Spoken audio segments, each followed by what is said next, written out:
Hey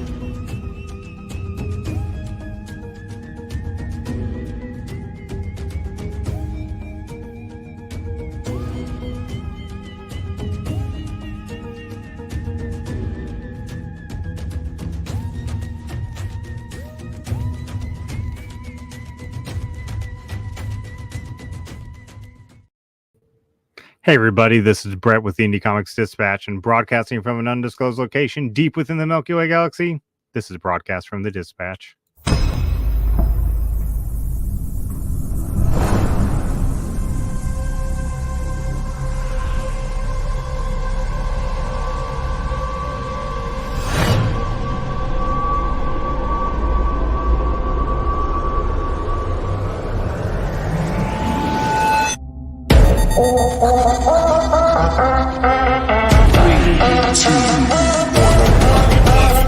If you got a story and you want the world to know it, if you think you ready and you ain't afraid to show it, throw your hands up high, yeah, we might stand out.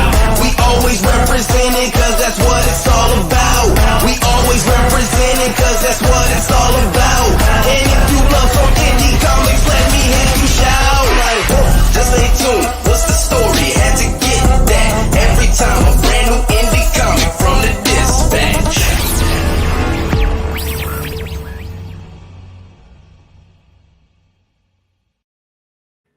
Hey everybody, welcome to the Indie Comics Dispatch broadcast from the Dispatch. Real brief disclaimer, this is technically the start of our season 3. We hadn't really pushed seasons really hard, but if you like to keep track of that sort of thing, this is season 3 of broadcast from the Dispatch, and I am super excited to be around for yet another year. I'm also really excited to talk with tonight's guest, but I do want to give a quick update. Brian isn't here for our season 3 launch. I know everybody can cry with me. He had a small injury, nothing major, but he's laid up in his bed at home, hopefully very drugged out of his mind right now in a doctor sort of way, not the other sort of way, and hopefully gets feeling better very soon, and so that he can bounce right back. But tonight, I am so excited to have on the show. They were on the show about this time last year. I guess we'll make this an annual thing.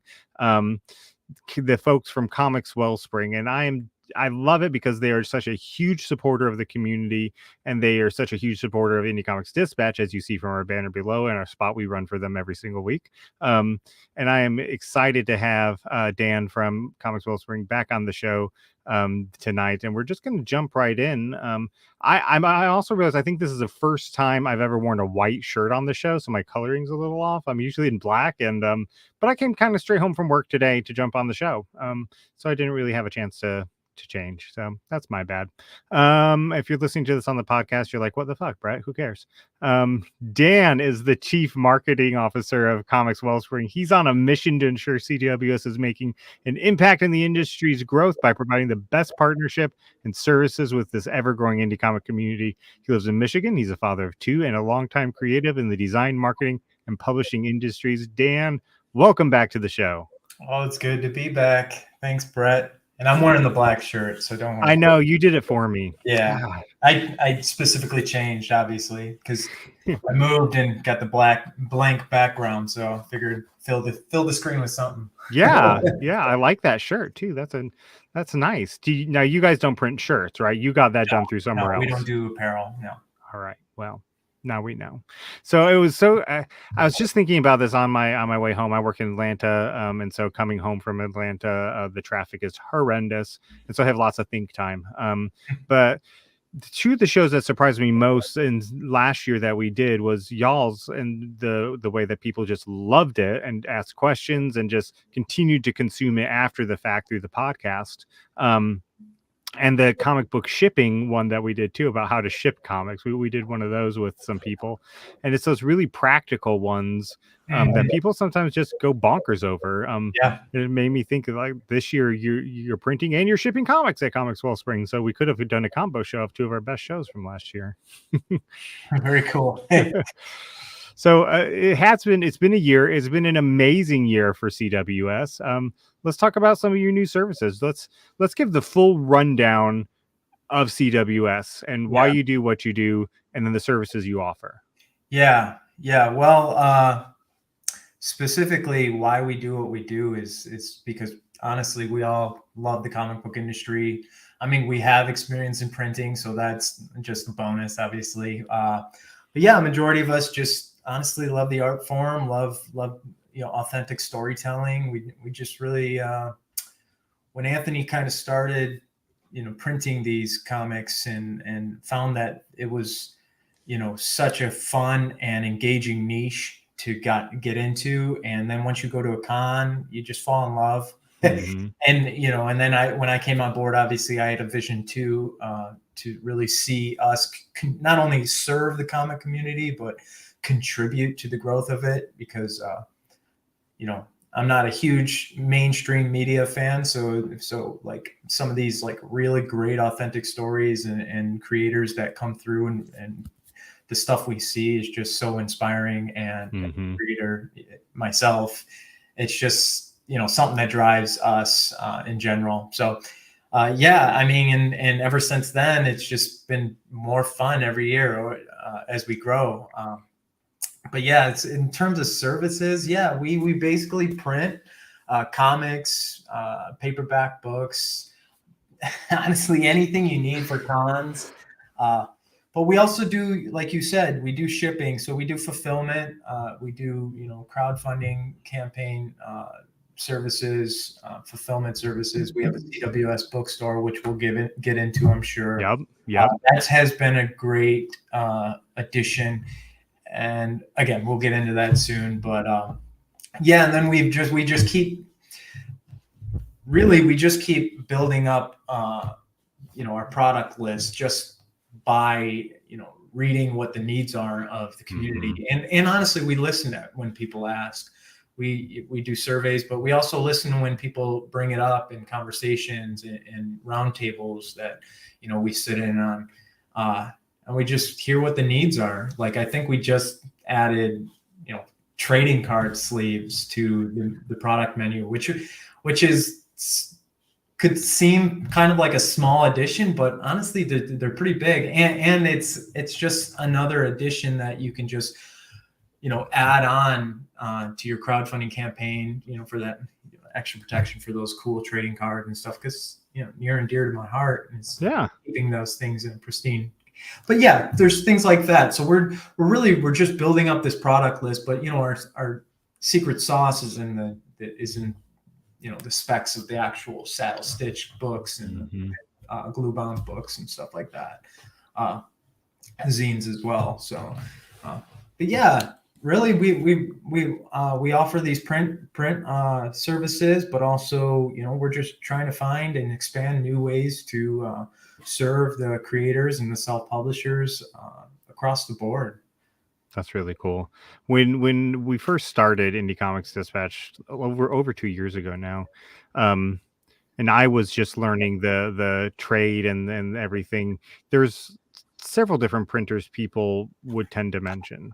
And I'm not saying that nowadays you're the only game, but you're the only one people are talking about in such a positive way, because I think you said either just a minute ago or pre-show, you come alongside the creators. Yeah, and that's definitely something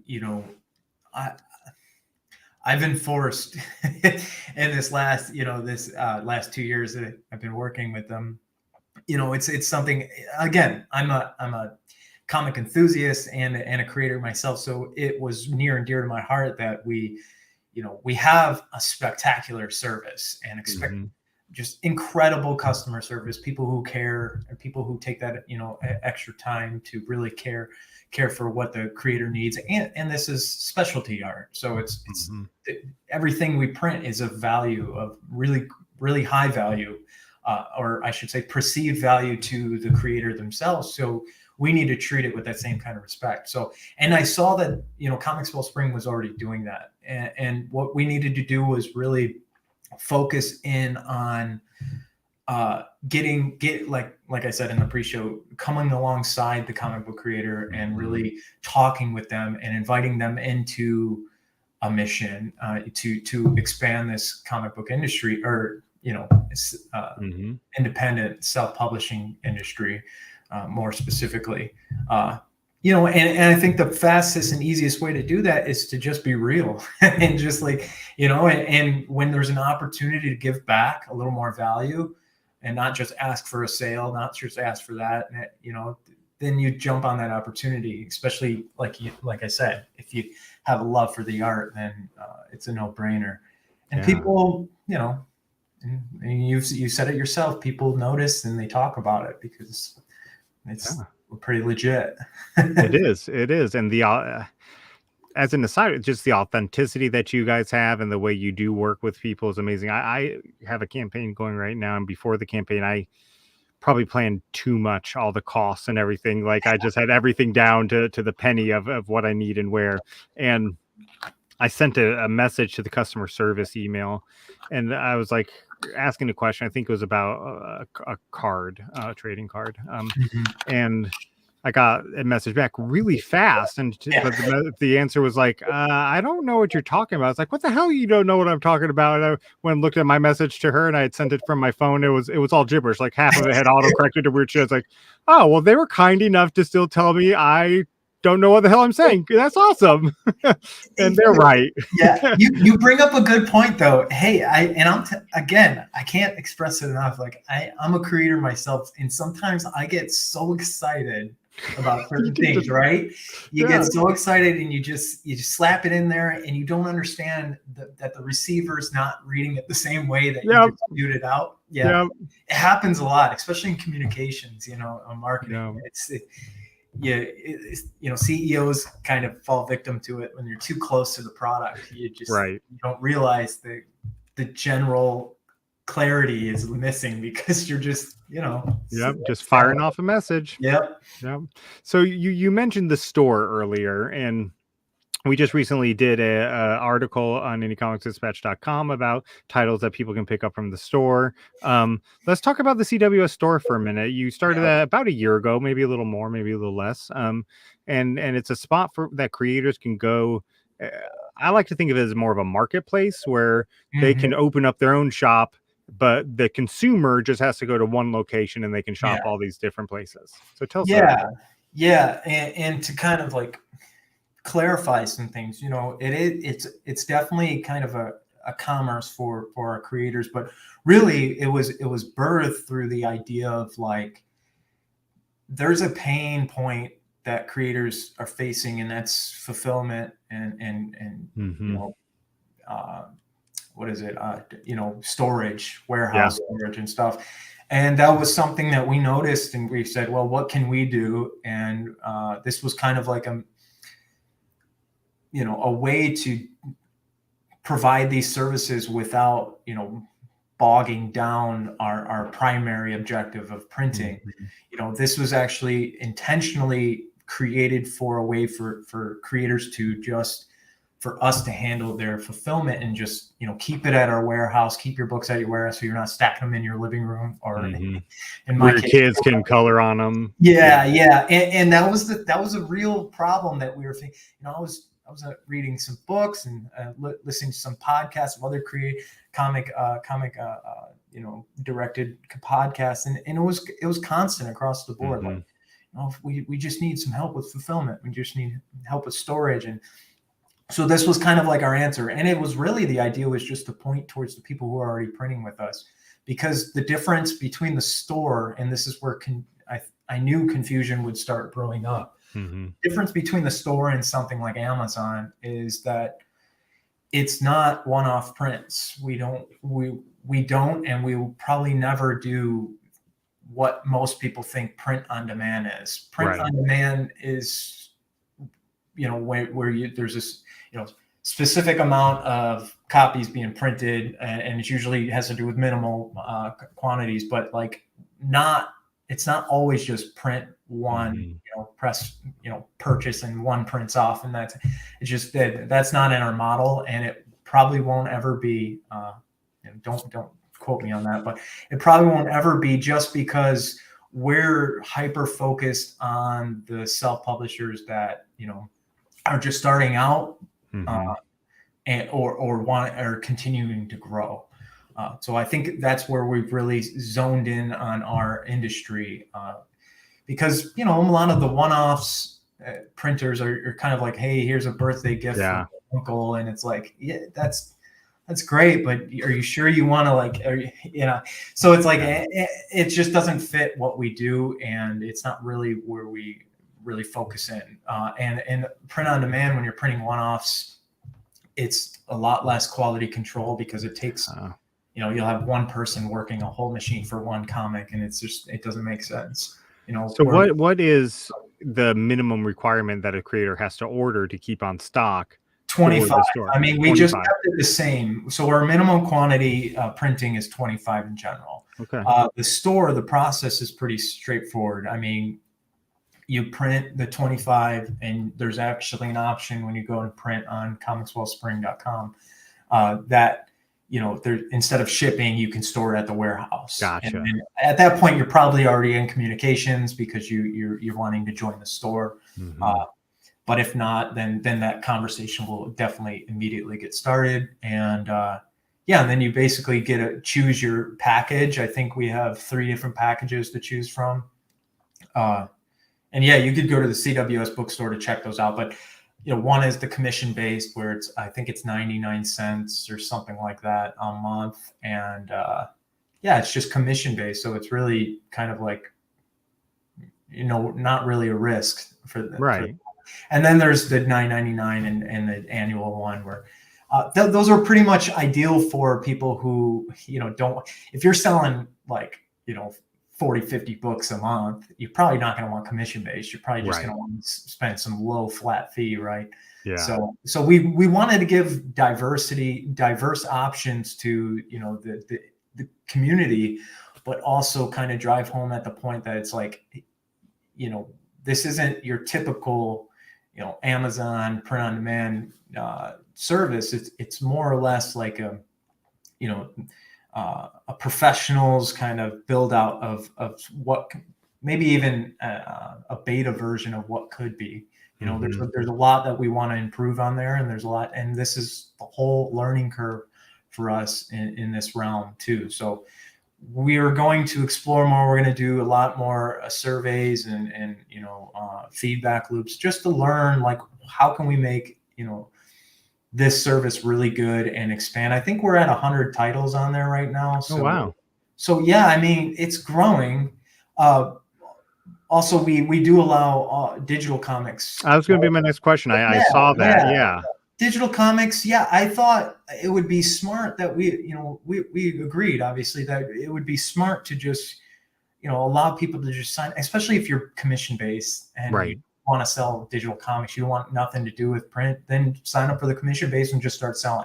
It's as easy as that. And really that's pretty simple and straightforward. The printing one, obviously it would take time. So the 25, we'd print it, we'd stock it, and then by then you're probably setting up your store anyway and learning all the gizmos and gadgets. There's a lot of cool tools on the back end for the bookstore. So and we'll have some more explainer videos coming out shortly. We're working with a team right now on planning all that content out.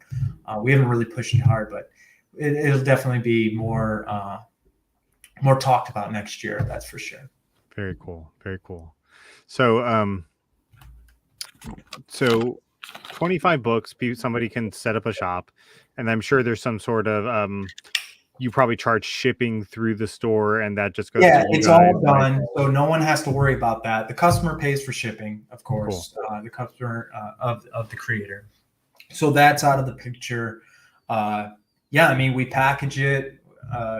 We do basically everything. All that cool. The creator must do is, make sure you got your books stocked, and think we even alert you when they're getting low. Once your book is stocked, then you just set up your profile and you can get started. Wow.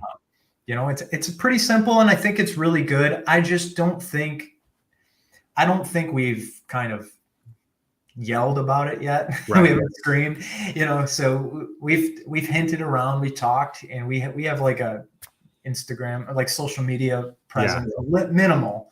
We don't really do too much, not yet, at least. Like there was kinks, obviously, like with any kind of program or platform you build, there's going to be some grace time of like fixing problems and stuff. But for the most part, it's going really great, honestly. And people are loving it. So we're hearing some good things. And again, these people aren't hassling with fulfillment or anything like that. So that's what I was going to add, is that I'm going to generalize and I'm going to stereotype, and myself included here, because a lot of creators are not good at fulfilling. You might order a book that they have in stock in their study and in their office or whatever, and it takes them 3-4 weeks to ship it to you, because a creator creates. A creator isn't necessarily it's its own art form. I mean, it's administrative work. I mean, it's you if you are a creative mind, naturally odds are you're unorganized. I mean, it's just the way it is. So administrative work, you need to be creating. So that's one thing that kind of crossed my mind too, is like, this is really important for those who just find it, like, if it's ruining your mood and creating creative blocks, you need to get rid of that, because that needs to drop off so you can get back. Also, you guys print your own shipping boxes that are equivalent to some of the best shipping boxes out there. And so you can let you fulfill it, and you have all the stuff, like you have it. Or as a creator, you have to go buy the Gemini mailers. You have to buy the bags and boards. You have to get stuff shipped to you. So I'd much rather just let you ship it, because also if I'm a creator, I'm sitting there going like, okay, it's going to cost me $6 whatever to ship this in a Gemini, or I can put it in a manila envelope. I know a lot of creators that are going to choose that $2 shipping method, even though it's not the best for their product. And that's totally up to the creator. I mean, this is one thing we're not going to be pressing on getting, convincing people. It's clearly a better way, but of course, we're totally conscious about people doing this, as they're creating comics on the side and not looking to spend the best, most money that they can. I think it's pretty obtainable, cost wise, but again, like I've said, if you're planning on just doing something small, just go cheap, man. But at the same time, you're not spending too much to make that a really quality product. Like I said, we're really focused on those who are trying to take their comic creating passion to the next level of a career and stuff. So, or a sub career, whatever you want. But like you said, it's obtainable. So I think if I've done everything correctly to print my standard edition book with Comix Well Spring with an ad, I think it's about $240 to $270 a book. On the average. If that's so you order 25, that's about $60-ish. Like, I think that's a great investment to start a store. I think that's an amazing investment to start a store. Definitely. I mean, and the whole thing is, when we stir up the store over the next couple of years, the more titles we get on the store, that's just the more leveraging point for everyone. So, I mean, we'll be focusing a little more on helping drive traffic and pushing that part of it as well. So there's a community basis there that we really want to explore more on how we can leverage our abilities with the creators on the site. Again, like we've talked about before the show started, it's like that's a huge part of everything we do. If it's not serving one of the 4 pillars of what a creator needs, then it's kind of like not worth our time. And this is one of them. This is the marketplace. This is the fulfillment.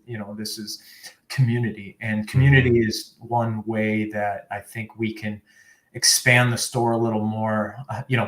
A side note here, I was thinking what would be cool would be a directory, like a really cool directory, free to anyone. Obviously in the comic book industry, but it would kind of like build a community where you can find the right contributors without any of the other noise, because there's a lot of sites like that where you can find whatever, anyone. But I think having a like exclusive independent comic book creator, directory, I think that would be pretty cool too. Because personally, and us, we're always trying to look for collaborators in a lot of our projects. So, and a lot of time, cool. You can go on Instagram and Facebook and look at all these people, look at all their artwork and stuff, but it's like, it's still just part of the story, right? If we had a cool platform that could show like their work, what they've been contributing to, a little bit about them, and more personal. I think there would be a lot better connections, a lot more collaborations, which is kind of where the industry is looking at, I think, or looking at, heading towards is a stronger reliance on collaboration and community. The Sword of the Great Way has a lot of opportunity. Yeah, it does. It has a ton, and I love it so far, and I'm glad to hear there's more in the works of development for it. Well, that your last comment there about the direction of the industry is a great segue here. What are some trends you're seeing in comics lately? Specific trends, nothing out of the ordinary. Creators are starting to, I think we've seen a lot more zines and smaller books being produced. Maybe it's a way, and I've looked into it a little bit. Maybe it's a way to, obviously, it's an introduction, their introduction to the industry. Maybe that's a simple, efficient, cost-efficient way to get their story out there, or a story out there, or their brand through just doing a smaller, simpler, bite-sized book. So we've seen a lot more of those. Could be something to do with more creators just getting started, but also like I said, collaboration's another huge one. I've never seen so many books come through that there's more names on it than usual. So that's a really positive thing to see, because now we get to see like there is this huge community out there who wants to be connected. It just takes all of us working together and using our powers together to make that happen. 90% of us creators are introverts. We're not gonna we're like, why can't I get my crowdfunding backed? Or why can't I find a collaborator? It's because you're not going out there and looking. You're not posting about it. And that's okay. It's just maybe if there was a way that we can make that, I guess, barrier to entry, just more inviting. Just a little more easy, but let's see, anything else? Collaboration zines. Obviously there was a huge spike this last year in just printing. Once the cons I think last year the cons were kind of open, but people were still like, people were leery still. This year, it wasn't so much trends we were seeing. It was just an onslaught of people printing for events, honestly. Events, cons in general, last minute printers. But overall, it's just been higher numbers of books, collaborations, more cohorts kind of ordeals, zines, I think that's kind of getting its own recognition a little more here in the States. Let's see what else. I mean, nothing that really stands out specifically as trends go. Maybe I could have had someone else on, but didn't want to ask him. It was so late. But I mean, Well, okay, we can jump on one topic, this paper shortage. I was actually going to ask about that. Yeah. I figured it would come up. Yeah. So yeah, it's real. Mhm. It's happening, and it's still happening. But I can tell you, everyone right now, though, that our CEO, Anthony, he's been all over it for ever since he caught wind of it. Mhm. We're good. we have paper, and it's kind of his smart moves and actions was kind of part of the contributing factor to us not having to raise our prices. That's what I was going to ask. Yeah, which was another big thing for us. That was the very because listen, when there's a paper shortage, and people definitely need to understand this to the whole. It's like when everyone is short of paper. And we've seen a lot of people come over from the other printers, and they would come over and they would say, well, we were just with so and so, and they didn't have any paper. Yeah. And then they were with the other so and so, and they sent out a message that they're going to raise their prices temporarily. Yeah. And then lo and behold, they come to us, and and we're like, well, we were smart on getting the paper pretty quick, and we still are very quick. Mm-hmm. But we devoted ourselves like, hey, maybe it'll change, maybe it'll shift. Let's not raise those prices because everyone else is doing it. I don't think we should panic at this point, and what happened, we didn't panic. We didn't, make mistakes, and we just kept our prices where we are, and just made sure we had paper, and everyth's going great. So at the end of the day, the paper shortage is still happening, and hopefully it gets a little better. But I think for the long haul, we're pretty good, though. We're pretty set. So I wouldn't say that anyone would have to fear when they start printing with us that all of a sudden we're going to raise prices or not have paper.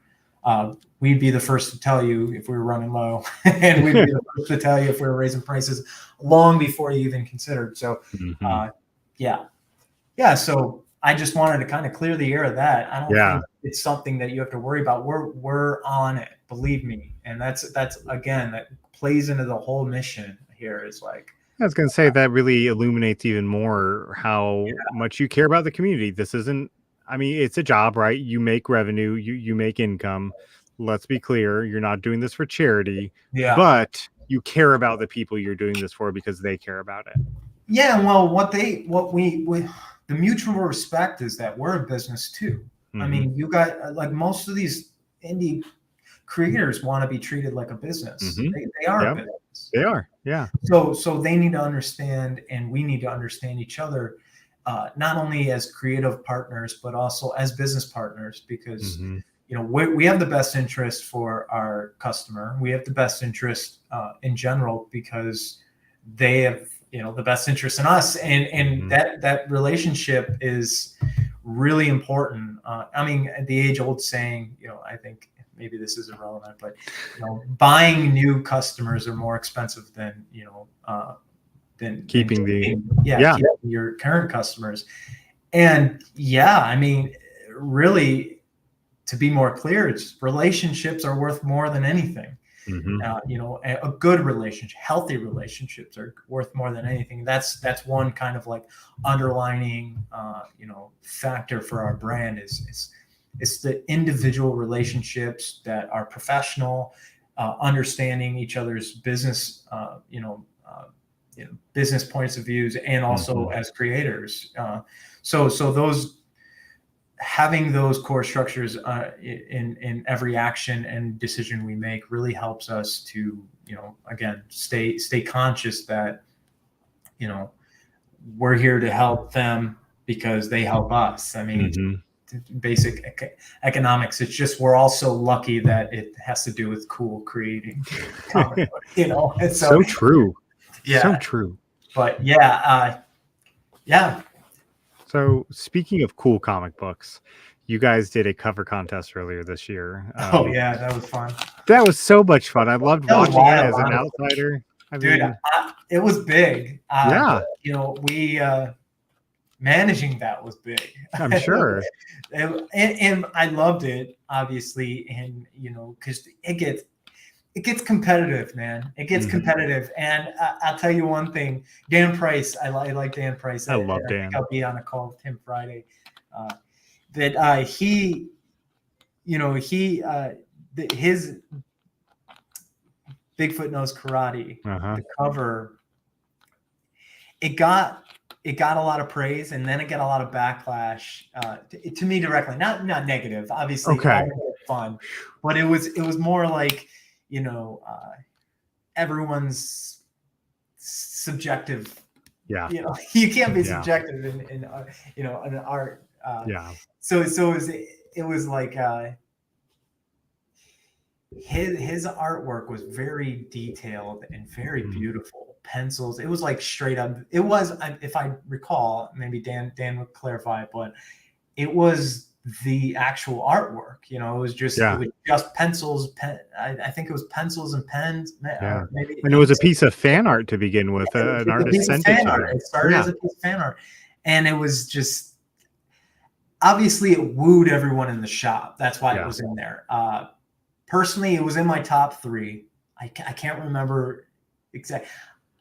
I had a couple up there, and I maybe if I remember, I'll have to remember it for next time. But it was definitely my top 3. But yeah, the pencil work just blew people's minds. I think that's what really, traditionally it had a lot of noise. There's a lot of going on, and in traditional design I would be like, well, this and that, but really the beauty and the time it took, you can tell the passion in the actual art was really captivating, and I think that's what really sold it for most of the people contributing. Also, on top of that, when we're down to the finalists, these 3, I think maybe it was 5 this time.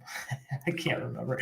But when we're down to the finalists, it's up to them, to get the word out. To get those votes. And I remember, was it Hendrik Quicksand?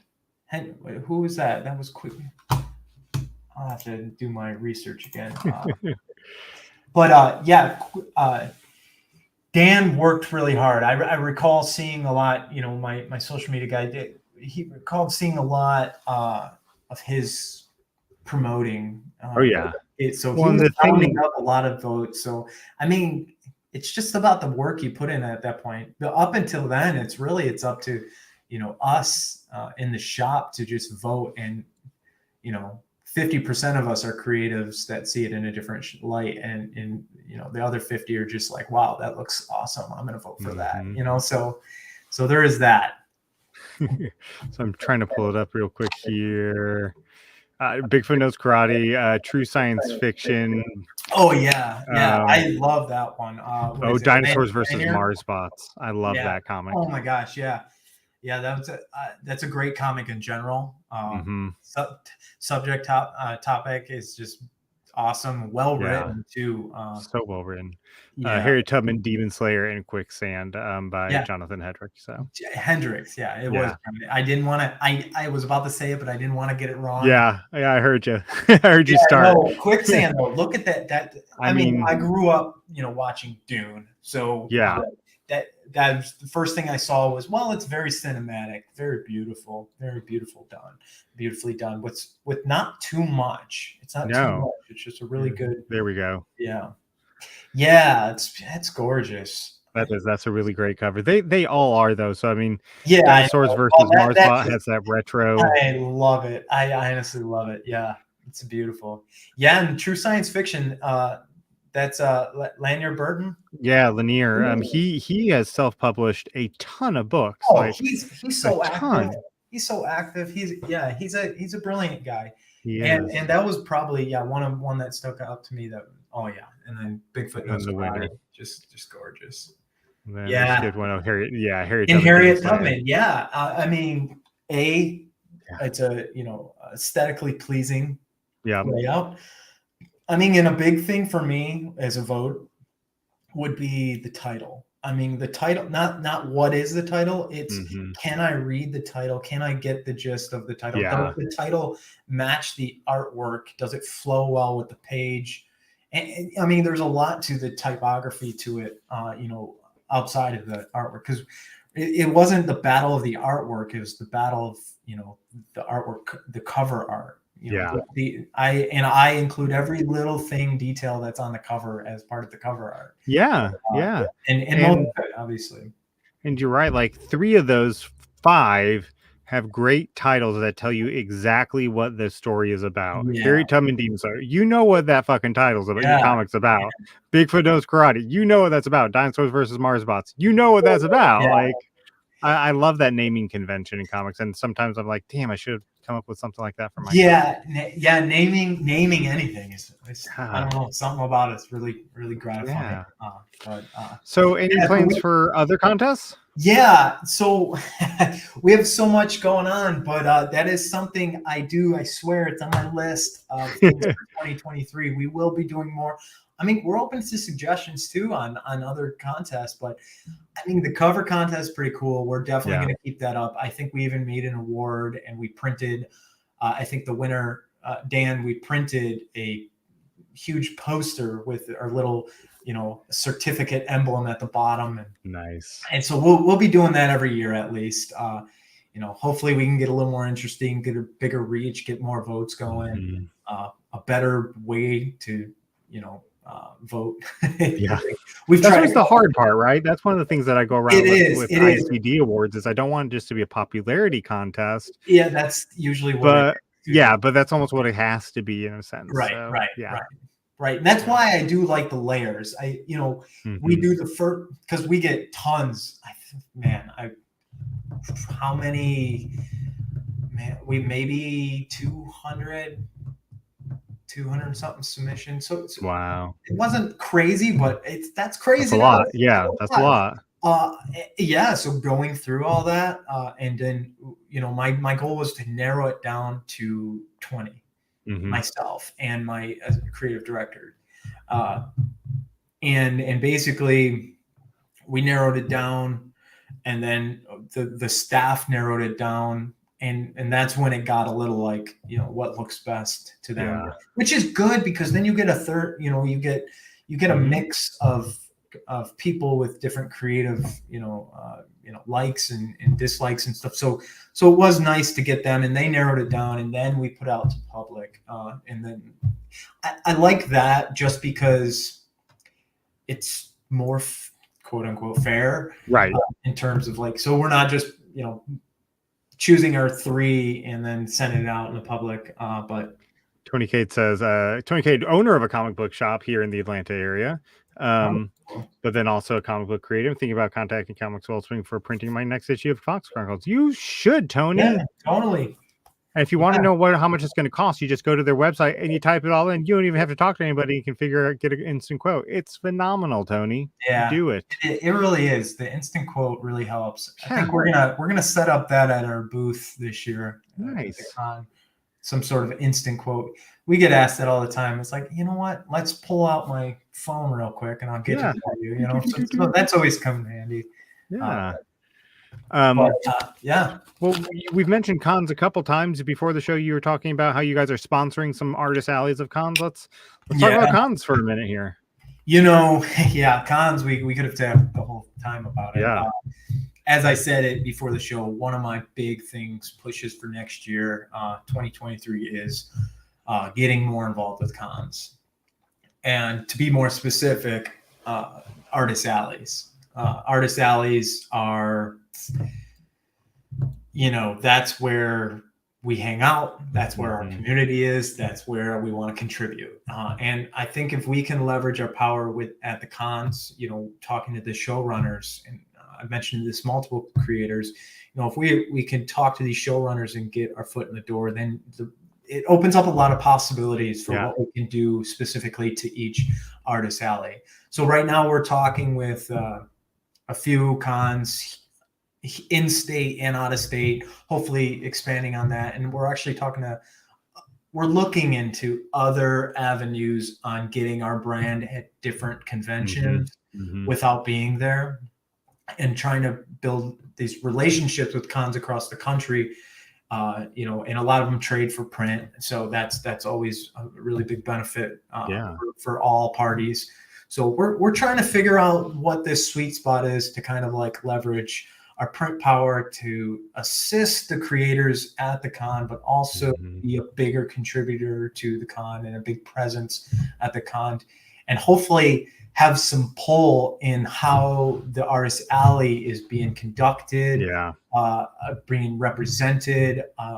Listen, Brett, when I'm on these conversations, these calls with these con showrunners, you know, I am pushing all boundaries and pushing the envelope on what we can transform and what we can expand the, you know, the Artist Alley of that. Because I think the biggest problem right now with a lot of conventions I go to is I get there and I walk in and there's AT&T, there's the t-shirt place, there's collectors stuff, and I get it. That's all in the spirit of the conventions, but then I go to the way back nosebleed section, and there are there's the indie guys or the indie artists. Yeah, that's what I was gonna say. There's a lot. I mean, there's enough. There's enough that makes a big impact, but they're way in the back. Well, and since cons have kind of started back too, I've been kind of trying to kind of follow the pulse of it. And some cons are great for indie creators and indie artists. Yeah, you're right. Others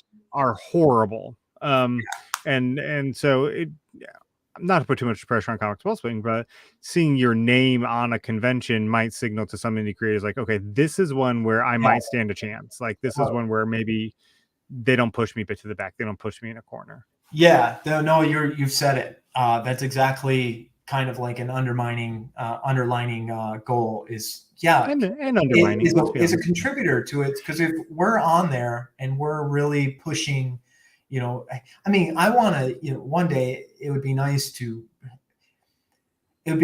run these artist alleys or sponsor them and then buy up like 6 tables, you use your imagination and really bring in artists that wouldn't have gone to those shows. A, they couldn't afford it, or B, it's just they don't have enough room, and that's the big problem, right? But you're right too, and I should have said that. Not all cons are like that. There are tons of cons out there that are just specifically indie focused, but yet they're usually the smaller ones, which makes sense, because you know, someone's going to 50% of the people going to the bigger cons are going there not for the indie creators. They're going they're going for the guests or the cosplay or whatever. The cosplay, the other things going on, which is, you know, respectable, but but that's why I said when we get involved with cons, it's just strictly Artist Alley. And if we can get there and sponsor an Artist Alley and some of the events, you know, that's just going to be something that we're going to really press into, and again, finding that sweet spot to kind of bring in more creators and contribute to all three parties. And we've talked to a couple cons that were really on board, really on the same mission and mindset. So that kind of really made me, you know, increase hope in next year on really expanding out to these cons. So it should be an interesting year. Like I said, it's been in the forefront of my mind, you know, this entire year. It's just you got to be a year in advance to talk to the cons. You have to talk a year in advance. And nobody really knew how cons were going to keep going as the pandemic kind of wound down. I mean, I was tempted to start our own. Yeah, me too. Hey, Tony Cade, what are we doing right now, man? Let's do this. Let's do it. Yeah.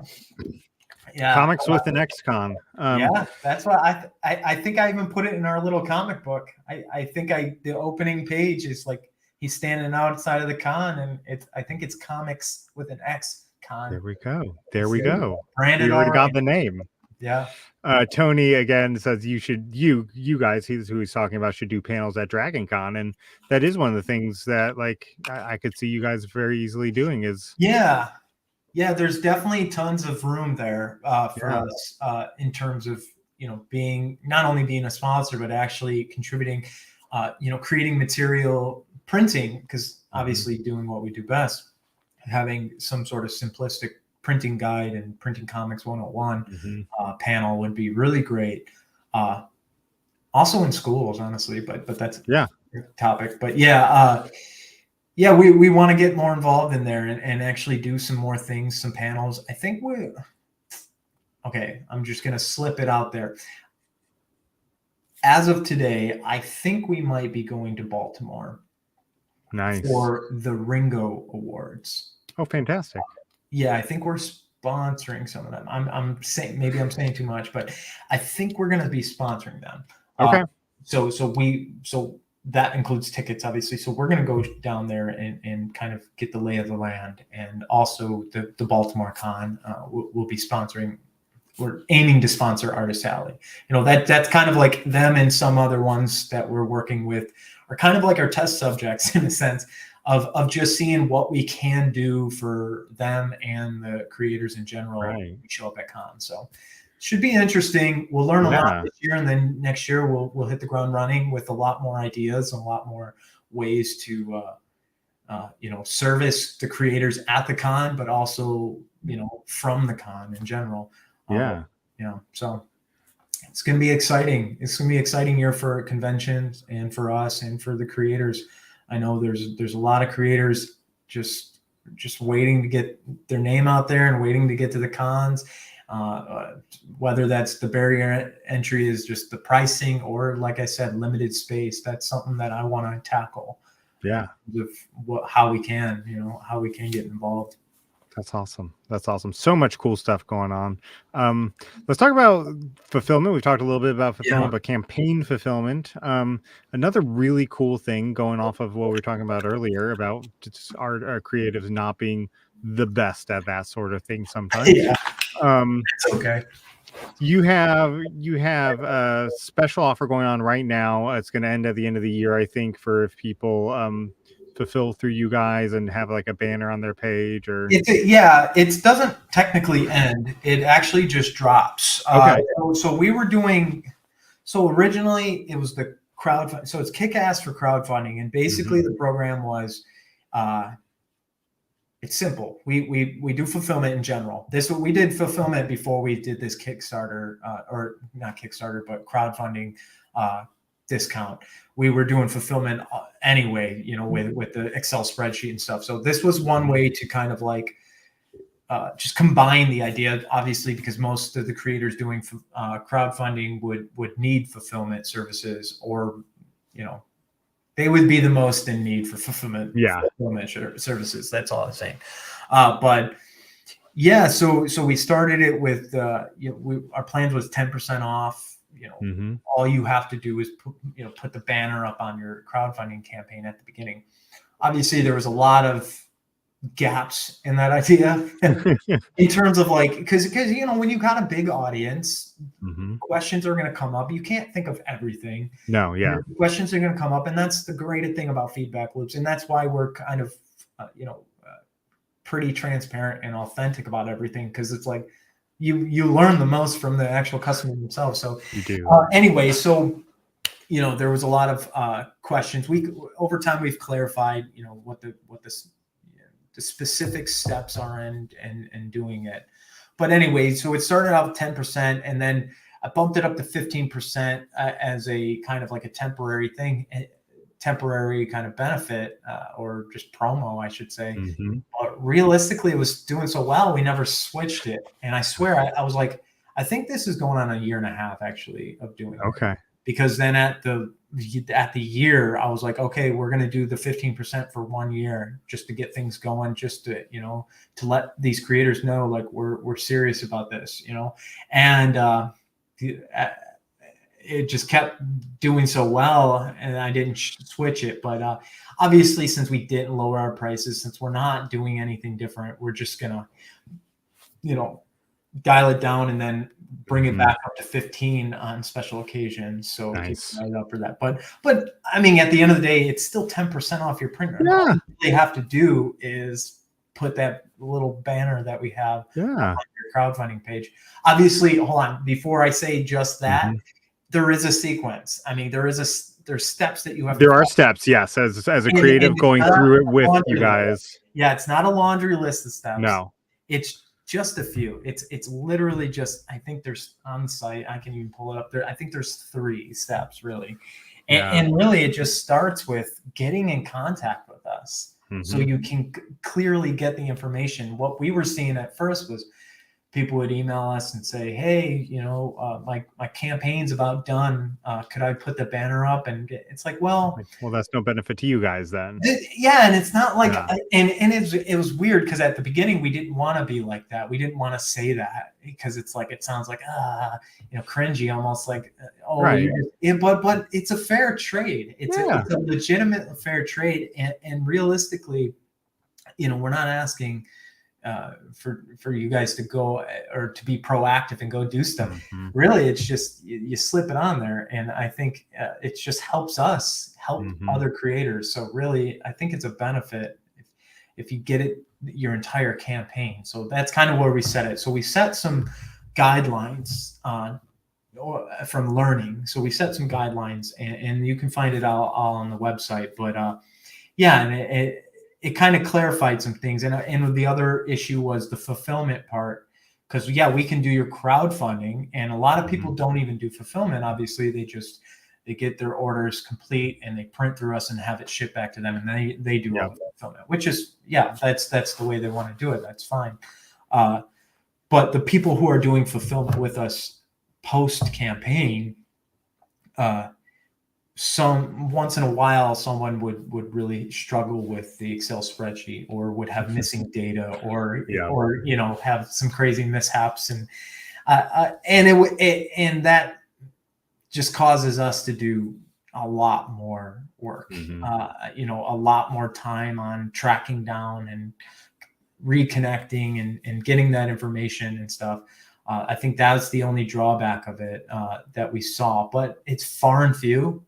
Like I said before the show, I think we've helped nearly 200 crowdfunding campaigns of last year. So, hey man, that's put all the money and the value aside. I think that's just a huge win on the industry. Yeah. Well, you know, these creators saved money. Not only that, they got their books funded, and we were part of that in a sense, you know. And that just feels good in general. Yeah. You know. Well, and going back to the spreadsheet for just a second, and speaking about you guys, I'm sure if there's somebody has a question about it, like they can email you guys and you will answer and walk them through it. And they'll be super fast. Yeah. You know, that goes across. That goes for anything. Like, but yeah, that specifically. But if there's any questions, you know, if there's any hesitations, like that's one thing that's the first thing you should do. It's just email. Just email, and you're definitely going to get, you know, get a response. May not be the perfect one, but it'll definitely be one. Yeah, or they might tell you you're speaking gibberish, which I was.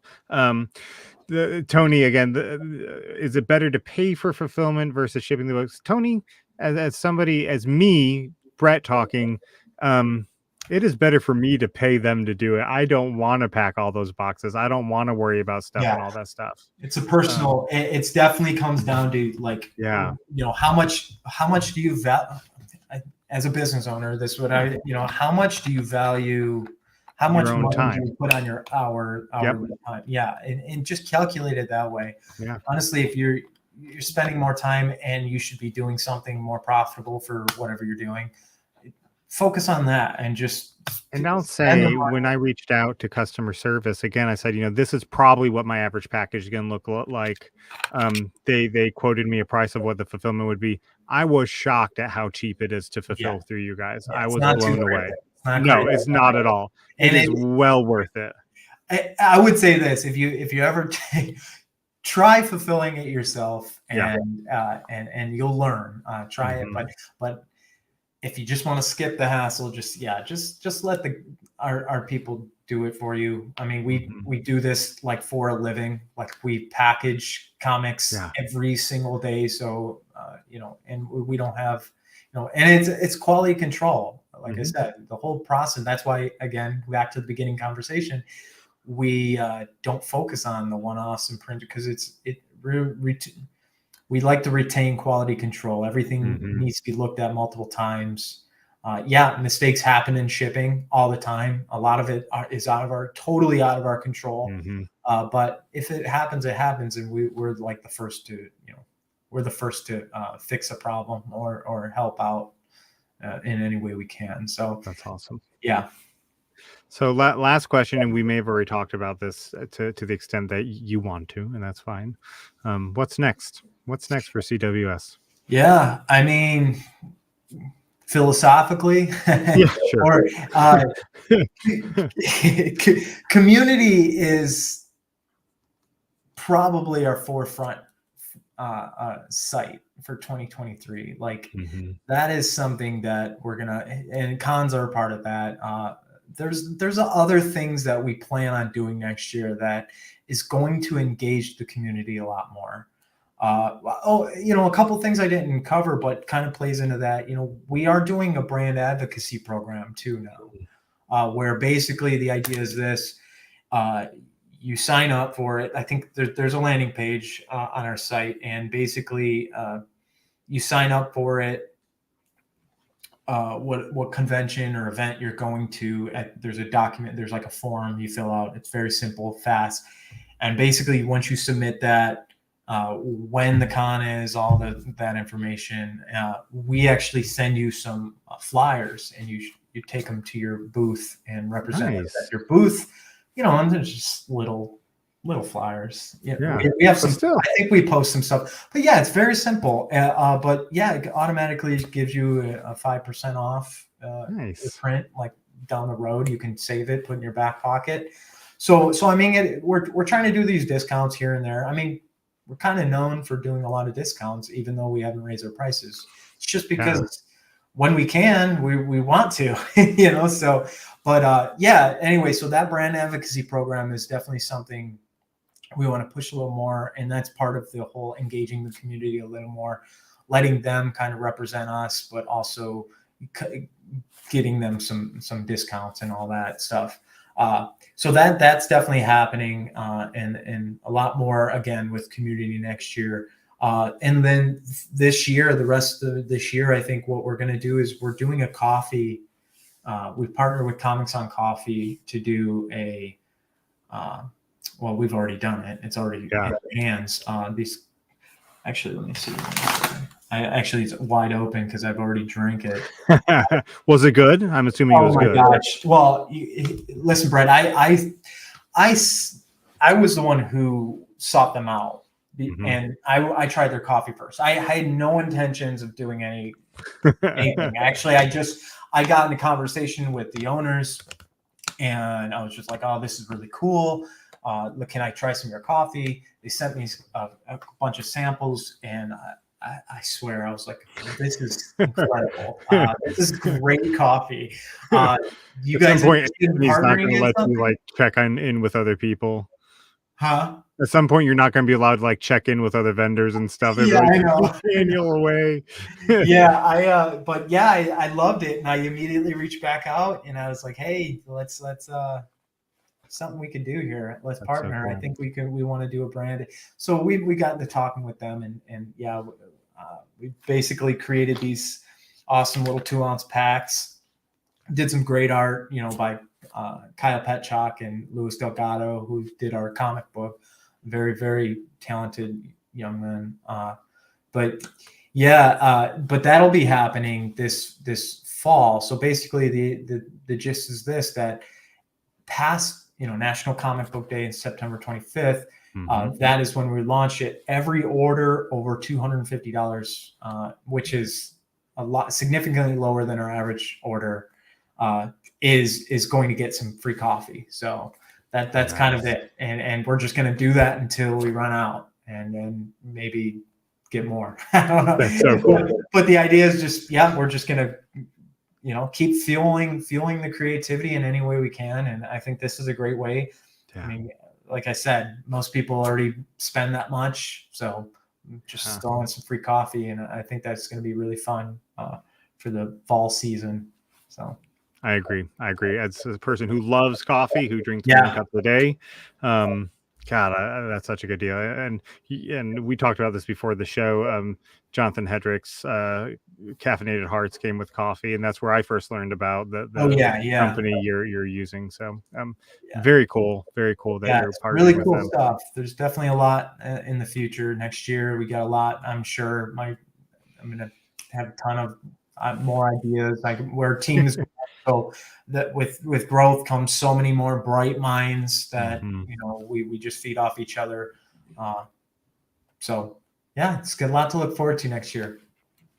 Let's see. Got hundreds of copies officially. Got 100 copies of my book in for a con. Great quality. Cool. I've never received a book that's printed by Comix Well Spring that I would not say was great quality.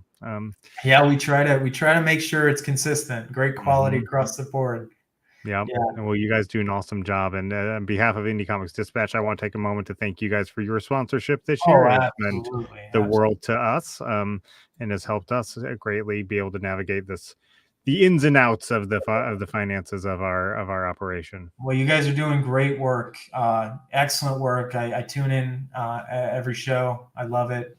There's a lot that people don't realize they can get from actually just watching shows like this. There's so much value and so much insight. So yeah, this is definitely an organization that we're extremely proud to represent and sponsor. So yeah, it's fun stuff, and it's just the beginning. So we're really excited on what's to come. So awesome. Well, Dan, thank you so much for being here with us tonight. Absolutely. I have loved it. It's a great start to season 3 of the show, and I can't wait to have you guys back. Awesome.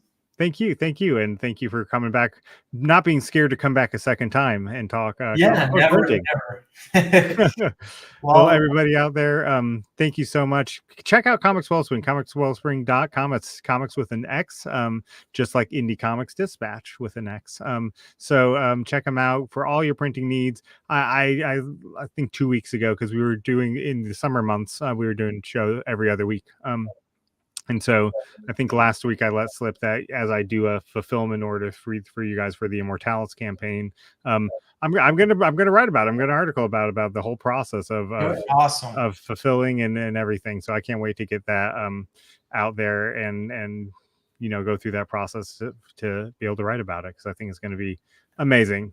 I'm excited to read about it. Yeah. I'll make sure I'll go tell them, make sure they do it all right. No, no, don't do that. I'll let you, I won't get involved. Okay. Good. You do what you do. And good. Yeah. Then I'll read it after the fact. There you go. Well, thank you again, sir. Any last words before we go out tonight? No, everyone just hey, keep on creating and keep growing this industry. The work that we're seeing is it just can't. I don't understand how it keeps getting better, but it does. It does. It really does. We're really pushing the boundaries, pushing the envelope on this, on the way we storytell, and it's really fun. People who read mainstream comics think I'm on crack or something when I tell them the best stories being told right now are in independent. Oh my gosh, I know, man. Yep. I know. It's 150% true. It is. It's so good. It's so good. And I'd love to sit and chat about all those, though. That would be another podcast, but yeah. It would be. Yeah. Everybody out there, thank you so much for tuning in tonight. We will see you next Tuesday at 8:30 Eastern. Remember, that's Eastern. Talk to you guys later.